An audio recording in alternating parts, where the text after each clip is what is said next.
اعوذ باللہ من الشیطان الرجیم بسم اللہ الرحمن الرحیم نحمدہ ونصلی علی رسولہ الکریم اما بعد الصلاۃ والسلام علیک یا حبیب اللہ، الصلاۃ والسلام علیک یا نبی اللہ، الصلاۃ والسلام علیک یا رسول اللہ صلی اللہ علیہ وسلم۔ کل کا جو موضوع تھا محترم وہ یہ تھا کہ سورہ ہجر کی آیت نمبر 87 میں جو آیت آئی ہے وَلَقَدْ آتَيْنَاكَ سَبْعًا مِنَ الْمَثَانِي وَالْقُرْآنِ الْعَظِيمِ، مطلب یہ ہوا کہ بے شک ہم نے آپ کو بار بار دہرائی جانے والی 7 آیتیں اور بڑی عظمت والا قرآن عطا کیا ہے۔ اس حوالے سے جو سوالات آئے تھے وہ یہ تھے کہ یہ 7 آیتیں کیا ہے جو بار بار دہرائی جاتی ہے، اس کا تعلق قرآن مجید سے کیسے ہے، اور ان 7 آیتوں کے معنی و مفہوم کیا ہیں، اور ان 7 آیتوں سے الگ ایک عظمت والا قرآن بھی عطا کیا ہے وہ کیا ہے۔ اس کے جوابات آپ تمامی حضرات کے جو آئے ہیں نہایت ہی عمدہ ترین ہیں۔ مکمل تمام بھائیوں کا جوابات پیش کر رہا ہوں میں، آرام سے بالکل وقت نکال کے اس کو دیکھیں آپ تمامی حضرات۔ سب سے پہلے جناب صوفی عدیل احمد صاحب نے فرمایا کہ 7 آیت بمانی 7 نشان، بمانی 7 صفات کے ہیں اور ایک عظمت بیان کرنے والا جس کو اعظم کہا جاتا ہے۔ پھر جناب صوفی عدیل صاحب نے کہا کہ آیت کے معنی نشانی اور نشانی کا مطلب صفت ہے۔ قرآن مجید میں آیت کے آخر میں گول دائرہ ہے جہاں بات ختم ہو جاتی ہے اور اگلی بات شروع ہوتی ہے، تو ہمیں اس گول دائرے کو دیکھنا ہے کہ انسان کے جسم میں 7 گول دائرے ہیں جو گردن سے اوپر ہیں، جسے ناک، کان، منہ، آنکھیں بار بار دہرائے جانے سے مراد یہ ہے کہ انسان انہی سے غور و فکر کرتا ہے، کام لیتا ہے، اور جب تک زندگی ہے تب تک یہ قائم رہتے ہیں۔ اور عظمت والا قرآن قلب مدبر ہے جس کو مقام خفی بھی کہتے ہیں۔ پھر مزید کہا کہ اس موضوع کو تنزلات ستہ سے بھی دیکھا جانا چاہیے۔ عظمت والا قرآن ان تمام مراتب و مقامات کے تفصیل ہے جو انسانی وجود میں درج ہے، مگر بغیر مرشد کامل اس کا ادراک نہیں ہو سکتا۔ اور پھر کہا کہ دہرانے کا مقصد یہ ہے کہ جو 7 آیات، 7 نشانیاں یا 7 مقامات کا دہرانا وہ ہر انسان کے قابلیت کے مطابق ہے۔ ہر انسان اس پر پیدا کیا گیا ہے کہ وہ 7 مقامات کو پانے کے لیے پیدا کیا گیا ہے، لیکن انسان بھول جاتا ہے اور اپنی پہچان نہیں کر پاتا، چونکہ یہ قابلیت ہر انسان کے اندر ہے، مگر تڑپ ہوگی تبھی یہ عنایت ہوگی۔ اور مزید انہوں نے کہا کہ 7 قوتیں انسان میں رکھی گئی ہیں: متخیل یعنی خیال پیدا ہونا، متہمہ وہم پیدا ہونا، متفکرہ فکر پیدا ہونا، اور حافظہ یعنی یاد ہونا، ذاکرہ خیال کو ترتیب دینا، اور مدبرہ یعنی بیان کرنا، اور مشترکہ یعنی سب قوتوں سے کام لینا۔ اور پھر انہوں نے کہا کہ نفس امارہ ایک اژدہا کی طرح ہے جس کے 7 سر ہیں اور اسے ہر انسان میں رکھا ہے: حرص، حسد، شہوات، غصہ، کینہ، بخل، کبر۔ مزید عدیل قادری صاحب نے یہ بھی فرمایا کہ سورہ فاتحہ کو سب مشانی بھی کہتے ہیں اور اس کے 7 آیات 7 دروازے ہیں، اور پہلی آیت بسم اللہ الرحمن الرحیم یا با اسم اللہ رحمان رحیم ہے۔ الحمدللہ رب العالمین الرحمن الرحیم، تمام تعریفیں رب رحمان رحیم کے لیے ہیں۔ مالک یوم الدین، دین کے دن کا مالک ہے۔ ایاک نعبد و ایاک نستعین، ہم تیرے واسطے ہی تیری عبادت کرتے ہیں، اور عبادت سے مراد پہچان کے ہیں۔ اہدنا الصراط المستقیم، دکھا ہم کو صراط المستقیم، اور صراط المستقیم رسول اللہ صلی اللہ علیہ وسلم کی ذات ہے اور مولا علی کی ذات گرامی ہے۔ یہاں مراد ہے کہ دکھا ہمیں نبی کریم صلی اللہ علیہ وسلم کا جلوہ، ایسا جلوہ جو قائم ہو جائے۔ سبحان اللہ۔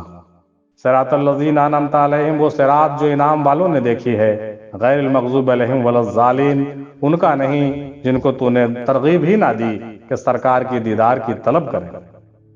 اور مزید فرمایا کہ فاتحہ سے مراد دعا ہے، اور دعا مؤنث ہے۔ یہی دعا ہے کہ سرکار کا جلوہ نظر آ جائے۔ جس وقت جلوہ نظر آئی اس وقت انسان انعام والا ہو گیا۔ طلب صادق چاہیے۔ مزید دوسری جہت سے انہوں نے فرمایا کہ اے لوگو، جان لو کہ 7 مقامات طے کرنے کے بعد انسان نجات حاصل کر لیتا ہے۔ سیکھنا، سالک اللہ والوں کی صحبت میں دین کا علم سیکھے، دین کا علم سیکھ کر اپنے حقیقت کو ماننے کی کوشش کرے، جاننے کے ماننے کی کوشش کرے، میں کون ہوں، کیا ہوں اور حق کیا ہے۔ جب جان جائے کہ میں روح ہوں اور یہ دنیا سنسار سب جھوٹ ہے اور میرا اس سے کوئی واسطہ نہیں، میں حق ہوں، اس خیال کو پختہ کر لے۔ جب یہ خیال پختہ ہو گیا تو ساری خواہشیں مٹ گئی، مرشد کے بتائے ہوئے طریقے پر جم جائے، حتیٰ کہ اس کو مہویات ہونا شروع ہو جائے، اور مہویات میں بھی اس کا دل خطرات سے غافل نہ ہو، حتیٰ کہ مہویات میں دیدار پالے اور سب معاملات سے نکل آئے اور دنیا سے چپ چاپ اور بے خبر ہو جائے۔ 5 حواس، ایک من، ایک روح، جب ان 5 حواس پر قابو کر کے محو ہو جاتا ہے تو اس عظیم پروردگار کے دیدار ملتی ہے جس سے روح کو سکون مل جاتا ہے۔ پھر جناب صوفی احمد سبحانی صاحب نے کہا کہ یہ 7 آیت سورہ فاتحہ ہیں جس کے ظاہری اور باطنی راز ہیں اور 7 مقامات ہیں۔ جو بھی ان 7 مقامات کا سیر کرتا ہے وہ سمجھ لیتا ہے تو وہ فاتح ہو جاتا ہے اور وہ الف لام میم کا مقام اسے مل جاتا ہے۔ پھر مزید انہوں نے فرمایا کہ حمد کہتے ہیں اللہ کی تعریف کو، اور جب الف لام 7 مل جاتے ہیں تو وہ الحمد بن جاتے ہیں اور حمد کو خاص خصوصیت حاصل ہو جاتی ہے۔ حمد اللہ کی تعریف ہوتی ہے، اور جب الحمدللہ یعنی کہ اللہ کی جہاں جہاں نسبت ہے، جس دل میں اللہ کا نور آ گیا ہے، جس نے اللہ کی پہچان کر لی ہے، ان سب کی تعریفیں اللہ ہی کی تعریف ہے۔ حمد اللہ ہے اور حمد کے بعد الف لام ہے، پھر میم کا بھی مقام ہے اور پھر دال کا بھی مقام ہے، پھر اللہ ہے۔ اس ایک منزل کو سمجھنے سے الحمدللہ رب العالمین تک پہنچ سکتے ہیں۔ یہ قرآن کے 7 مقامات ہیں۔ پورا قرآن ان 7 مقامات پر کھڑا ہے۔ جب الحمد آتا ہے تو سب اولیاء اکرام کی تعریف بھی اللہ کی تعریف ہو جاتی ہے۔ پھر مزید کہا کہ سورہ فاتحہ ایک راز ہے جو اللہ نے نبی کو دیا صلی اللہ تعالی علیہ وسلم کو۔ سارا قرآن پاک بے میں ہے اور نقطہ مولا علی ہیں، اور یہ سب اسم اللہ میں بند ہے۔ 7 آیت 7 لطائف سے منسلک ہیں۔ اصل مقام ایاک نعبد و ایاک نستعین ہے۔ بندہ کہتا ہے کہ میں تیری ہی عبادت کرتا ہوں اور تجھ سے ہی مدد چاہتا ہوں، تب اللہ تعالیٰ قرآن میں فرماتا ہے کہ میں جس کو ہدایت دینا چاہتا ہوں اس کو ولی و مرشد عطا کر دیتا ہوں۔ مرشد کامل کا ہونا بہت ضروری ہے۔ پھر جناب صوفی ظفر افتخاری صاحب نے کہا کہ خواجہ معین الدین چشتی رحمۃ اللہ علیہ کے ملفوظات ہیں کہ سورہ فاتحہ کی 7 آیت ہیں اور ہر انسان کے جسم میں 7 بڑے عضو ہیں، پس جو سورہ فاتحہ پڑھے گا اس کے 7 عضو دوزخ سے محفوظ رہیں گے۔ اور مزید فرمایا کہ 7 آیات کی 7 منزلیں ہیں۔ اول منزل باہوت، دویم منزل لاہوت، سویم جبروت، چہارم ملکوت، پنجم مثال اور ششم ناسوت اور ہفتم منزل انسانی ہے۔ ان 7 منزل طے کرنے کے بعد انسان اپنی حقیقت کو پا لیتا ہے اور اپنے آپ کو فتح کر کے انسان کامل بن جاتا ہے، اور اپنے مرشد کا سایہ ضروری ہے۔ صوفی معراج صاحب نے کہا کہ سورہ فاتحہ میں وہ 7 آیات ہیں جو بار بار دہرائی جاتی ہے۔ اس کے باطنی راز کو جاننے کے لیے دلیل کی نہیں یقین کی ضرورت ہوتی ہے۔ بزرگان دین کا قول ہے کہ سورہ فاتحہ کے 21 نام ہیں، جس میں سے ایک نام امت دعا بھی ہے، یعنی دعاؤں کی ماں، اور سورہ فاتحہ کی فے حضرت بی بی فاطمہ سلام اللہ علیہا سے تعلق رکھتا ہے، اور امت دعا بھی حضرت فاطمہ زہرا سلام اللہ علیہا ہی ہیں۔ اور 7 آیات 7 ستاروں سے اور قلندروں سے اور 7 روحوں سے اور 7 لطائف سے تعلق رکھتی ہے۔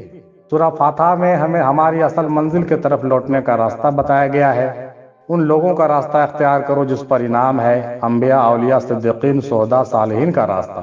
قرآن میں غور و فکر کی ضرورت ہے۔ بار بار دہرانے کا مقصد ہے کہ ہمیں اپنی حقیقت معلوم ہو جائے۔ پھر مزید کہا کہ سورہ فاتحہ میں جو رب ہے، رب جامع صفات ہے۔ رب کو علم عدد سے دیکھتے ہیں۔ رب کے عدد 202 ہیں اور محمد اور علی کے عدد بھی 202 ہیں، یعنی رے کے 200، بے کے 2، اور محمد کے 92 اور علی کے 110۔ تو اگر یہ محمد اور علی کو ملا لیں تو برابر ہوتے ہیں، 202 202 ہوتے ہیں۔ اللہ انہی کی تعریف بار بار کر رہا ہے۔ پیر و مرشد بھی رب ہی ہوتا ہے۔ جناب صوفی نصیر قادری سرور صاحب نے کہا کہ آیات کا مطلب ہوتا ہے نشانی یا معجزہ۔ ظاہر میں تو 7 آیتیں سورہ فاتحہ ہی ہیں جو بار بار دہرائی جاتی ہیں، جس میں رب کی پاکی بیان ہوتی ہے اور خود کو سیدھا راستہ دکھانے کی دعا ہے۔ جس سیدھے راستے سے کامیابی اور انعام ملتا ہے، شیطان مردود سے فتح حاصل ہوتی ہے۔ سورہ فاتحہ سورہ ہے اور آیت شفا بھی ہے۔ باطن میں 7 آیات یعنی نشانی کا مطلب وہ 7 آیتیں ہیں جو تمام مخلوق میں پائی جاتی ہیں، جو ہمیشہ دہرائی جا رہی ہیں، جن کے ذریعے سے رب کو دیکھنے، ملنے، سننے اور پانے کا شرف صرف حضرت انسان کو ہے۔ وہ 7 نشانیاں یا 7 راہ یہ ہیں۔ لسان یعنی زبان جو پہلی نشانی یا راہ ہے، جسے پاک کر کے اپنے رب کے ذکر میں اور پاکی بیان کرنا ہے، اسے ذکر لسانی بھی کہتے ہیں۔ بولنا اللہ کی نشانیوں میں سے ہے۔ سانس یا فاس انفاس یہ اللہ کی نشانیوں میں سے ہے۔ ہر جاندار کے لیے سانس بہت قیمتی ہے، اور جو سانس اللہ کی یاد میں نکلے وہ زندہ ہے، اور بغیر یاد کے نکلے وہ مردہ ہے۔ سلطان باہو رحمۃ اللہ علیہ کا فرمان ہے کہ جو دم غافل سو دم کافر، اس لیے سانسوں میں اللہ کو بسانا ہے، اسے ذکر روحی کہتے ہیں۔ دل یا قلب، دل کی دھڑکنیں اللہ کی نشانیوں میں سے ہے۔ دل کی دھڑکنوں میں اللہ کی یاد کو بسانا کامیابی ہے، اور اسے ذکر قلب بھی کہتے ہیں۔ بصیرت یعنی نور، دیکھنے والی صفت اللہ کی ہے۔ مرشد کا تصور بذات رب سمجھ کر کرنا، ہر سو اپنے مرشد کا تصور ہی قائم رہے، اس میں کامیابی ہے، اور یہ ذکر نوری ہے۔ اگلا ذہن ہے، جسے من بھی کہتے ہیں اور مائنڈ بھی کہتے ہیں۔ جو ذہن فحش باتیں بڑبڑاتا رہتا ہے، اس کو ذکر اللہ میں تبدیل کرنا ہے، اور محسوس کرنے میں کامیابی حاصل ہوتی ہے، اسے ذکر سری کہتے ہیں۔ اگلا ہے سماعت یا سننا، یعنی اپنے اندر کی تمام آوازیں ہیں، ان تمام آوازوں کو ذکر اللہ میں لگانے میں ہی کامیابی ہے۔ سننے والی صفت بھی اللہ کی ہے، یہ ذکر خفی ہے۔ اور آخر صوت سرمدی ہے، صدا کی آواز، ساؤنڈ آف سائلنس، جو ہر شے کے اندر ہمیشہ ایک آواز ہے، اس آواز میں ذکر اللہ کو ملانا کامیابی ہے، اور یہ ذکر اخفا ہے۔ یہ 7 آیات یا 7 نشانیاں یا 7 راہ کے ذریعے ہمیں اپنے رب سے ملنے، رب کو دیکھنے، سننے اور رب کو پانے کا شرف حاصل ہوگا۔ اور یہ 7 راہ گنج مخفی سے جا کر مل جاتی ہے، جو باطنی قلب بھی ہے اور گنج مخفی بھی، عظمت والی قرآن ہے۔ سیدہ فرح رشیدی قادری قلندری صاحبہ نے کہا کہ ساری کتابوں کا نچوڑ 4 کتابیں ہیں، اور 4 کتابوں کا نچوڑ قرآن پاک ہے، اور ان کا نچوڑ سورہ فاتحہ میں ہے، اور سورہ فاتحہ کا نچوڑ بسم اللہ میں ہے، اور بسم اللہ کا نچوڑ بے میں ہے۔ اور مولا علی مشکل کشا نے فرمایا کہ وہ سارا کچھ نقطہ میں ہے، اور وہ نقطہ میں ہوں۔ پھر انہوں نے کہا کہ قرآن کا تمام صورت میں بیان اہل بیت کا ہے، اور ہر چیز کا اینڈ جو ہے اہل بیت پر ہی ہوتا ہے، لیکن سب سے پہلی شرط مرشد کامل ہے۔ مزید فرمایا کہ سورہ فاتحہ اللہ اور رسول کے درمیان ایک راز ہے، یہ مکمل وحدت الوجود ہے۔ 7 کا راز 6 ہے، اور 6 کے اندر 5 کا راز ہے۔ جو 5 تک پہنچا وہی 1 تک پہنچتا ہے۔ ماشاءاللہ۔ جناب قادری چشتی صاحب نے کہا کہ سورہ فاتحہ میں اہدنا الصراط الذین انعمت علیہم میں صراط الذین انعمت علیہم ہے، صراط المستقیم مولا علی ہے، اور نبی کریم صلی اللہ تعالی علیہ وسلم ہے۔ مزید فرمایا کہ نقطہ ہی اصل ہے، مولا علی کا راستہ ہی سیدھا راستہ ہے، اور مولا علی کے راستے سے جو دور ہے وہ گمراہ ہے، اور یہی دہرایا جا رہا ہے۔ اور عظمت والی قرآن حضور صلی اللہ تعالی علیہ وسلم ہے۔ کہا کہ سورہ فاتحہ میں 2 مرتبہ مولا علی کا ذکر ہوا ہے۔ انہوں نے بھی اپنی تحقیقیں پیش کی، اور انہوں نے ترجمے کے اعراب کے حوالے سے یہ باتیں پیش کی ہے کہ اگر اس کے اعراب کو ہٹا کے بات کی جائے تو بہت سارے نئے معنی ظاہر ہوتے ہیں جو پوشیدہ ہیں۔ چونکہ اعراب لگا کر کے قرآن میں بہت ہیر پھیر بھی کیے گئے ہیں، تو ان کا یہ کہنا تھا کہ اس بات کو اور اس حقیقت کو جھٹلایا نہیں جا سکتا ہے کہ حجاج بن یوسف اور دیگر لوگوں نے اعراب لگا کر کے قرآن کے معنی اور مطلب میں کافی تبدیلیاں بھی ممکن ہے کہ کی ہوں گی۔ پھر جناب صوفی مزمل صاحب نے کہا کہ یہ 7 آیت 7 لطائف ہیں، اور ان 7 لطائف کے علاوہ ایک قرآن مکنون عطا کیا جاتا ہے۔ یہی عظمت والا قرآن ہے۔ 7 لطیفوں میں اس کے معنی الگ ہوتے ہیں۔ قرآن مکنون سینہ بسینہ ملتا ہے۔ مشنوی مولانا روم رحمۃ اللہ علیہ کا کلیات اقبال، کلام بلے شاہ اور عبداللطیف صاحب رحمۃ اللہ علیہ کا کلام قرآن مکنون ہے۔ پھر جناب سید ڈاکٹر اختر محمودہ صاحبہ نے کہا کہ سورہ فاتحہ میں 7 آیتیں ہیں، اور ہر جگہ 7 کا ہی معاملہ ہے۔ ماں کے رحم میں بھی 7 چیزیں ہوتی ہیں۔ اللہ تعالیٰ نے جس میں 7 لطائف رکھے ہیں، نفس، دل، روح، نور، ذات، سر، انا، یہ 7 آیتیں پورے عالم میں سانس کے ذریعے دہرائے جاتے ہیں۔ یہ 7 آیتیں 7 لطیفوں کے ذریعے باطن منور ہوتا ہے۔ صوفی گوہر علی شاہ قادری صاحب نے کہا کہ 7 آیت پہلے دی گئی ہے، اور پھر قرآن عظیم دی گئی ہے۔ یہ 7 آیت ہر بچہ اپنے ساتھ لے کر پیدا ہوتا ہے۔ صرف مسلمان ہی نہیں بلکہ ہر مذہب کے لوگ یہ آیت کو دہرا رہے ہیں، انہیں پتہ ہی نہیں۔ اور 7 آیات 7 دائرے ہیں۔ وہ دائرے یہ ہیں: پہلا ناف کے نیچے ریڑھ کی ہڈی کے آخر میں، دوسرا ناف پر، تیسرا قلب پر، چوتھا قلب کے داہنے میں روح کے مقام پر، اور 5واں گلا پر، چھٹا دونوں آنکھوں کے بیچ میں، اور آخری دائرہ 7واں دائرہ تالو پر ہے۔ صوفی یاسر عرفات ایڈوکیٹ صاحب نے کہا کہ نشان سے مراد آثار سے ہیں، آیت تابع ہیں افعال کے، افعال تابع ہیں صفات کے، صفات تابع ہیں ذات اللہ کے۔ اللہ کے انگنت صفات ہیں، لیکن صفات ذات الہیہ صرف 7 ہیں جنہیں الصفات کہتے ہیں: حیات، علم، ارادہ، قدرت، سماعت، بصارت، کلام۔ اس کو جان کر عمل کرنے سے حق شناسی حاصل ہو جاتی ہے۔ اور کہا کہ قرآن عظیم سے مراد روح اعظم ہے، یعنی حضرت محمد رسول اللہ ہے، اور سورہ فاتحہ کے 1000 فضائل ہیں، لیکن دہرائے جانے والے یہ 7 صفات ہیں۔ ماشاءاللہ، بہت خوب۔ صوفی پرویز احمد قادری صاحب نے کہا کہ علم، ارادہ، قدرت، حیات، کلام، سماعت اور بصارت ہی وہ 7 آیات ہیں جو بار بار دہرائی جاتی ہے۔ وجود کے حوالے سے انہوں نے بات کی ہے۔ اگر کوئی ان 7 آیتوں کا سورہ فاتحہ سمجھے گا تو سورہ فاتحہ تو صرف مسلمان ہی دہرا رہے ہیں، باقی انسان نہیں دہرا رہے ہیں، جو نہایت ہی غور کرنے کی بات ہے۔ جناب صوفی ثقیل احمد وارثی صاحب نے کہا کہ آیت بار بار دہرانے کا مقصد یاد کرنا ہے، سمجھ لینا ہے۔ پہلے اللہ نے اپنی پہچان کرائی ہے کہ میں ہی سب کا رب ہوں اور یہاں سے حشر کا مالک میں ہوں، اور اللہ اپنی عبادت کرانے کا پیغام دے رہا ہے۔ پھر اللہ مولا علی کو پہچان کرا رہا ہے، منزل مقصود مولا علی ہے۔ مولا علی تک پہنچ کر رسول اللہ صلی اللہ تعالیٰ علیہ وسلم تک پہنچ سکتے ہیں۔ پھر اللہ کہہ رہا ہے کہ جس پر انعام ہے، اور انعام اہل بیت پر ہے، اور اس پر نہیں جس پر انعام نہیں ہے۔ سورہ فاتحہ میں یہی بات بتائی جا رہی ہے کہ اس کو جانو، پہچانو اور سمجھو اور مانو۔ مولا علی علم کے دروازہ ہیں اور شہر رسول صلی اللہ علیہ وسلم ہیں، اور مولا علی تک پہنچنے کے لیے پیر و مرشد ضروری ہے، انہوں نے یہ فرمایا تھا۔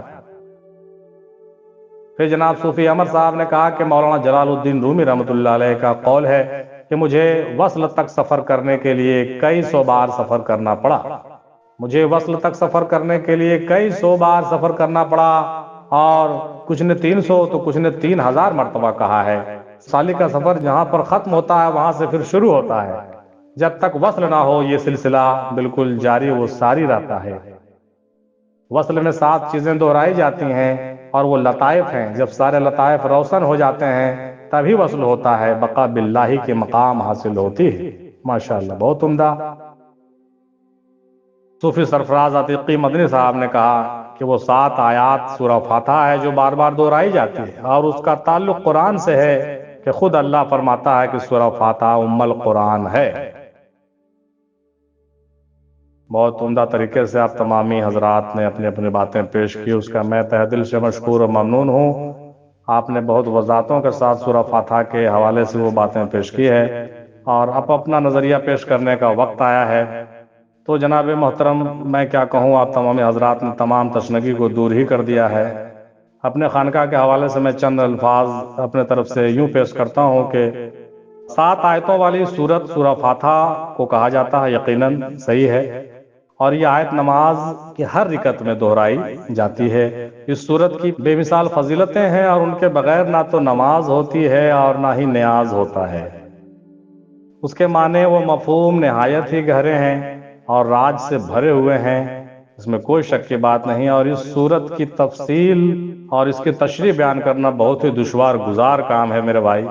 البتہ مولانا عبدالکلام آزاد صاحب نے اس سورت کی تفسیر لکھنے کی عمدہ کوشش کی تھی، اور الکتاب کے نام سے ان کی ایک تفسیر شائع ہوئی ہے، جس کا ملنا بھی شاید اب مشکل ہے، پتہ نہیں اب شائع ہو رہا ہے کہ نہیں ہو رہا ہے، جو نہایت ہی عمدہ زبان میں ہے، اور بہت عام فہم زبان گرچہ نہیں ہے، لیکن عمدہ طریقے سے انہوں نے جو ہے سورہ فاتحہ کی تفسیر لکھی تھی۔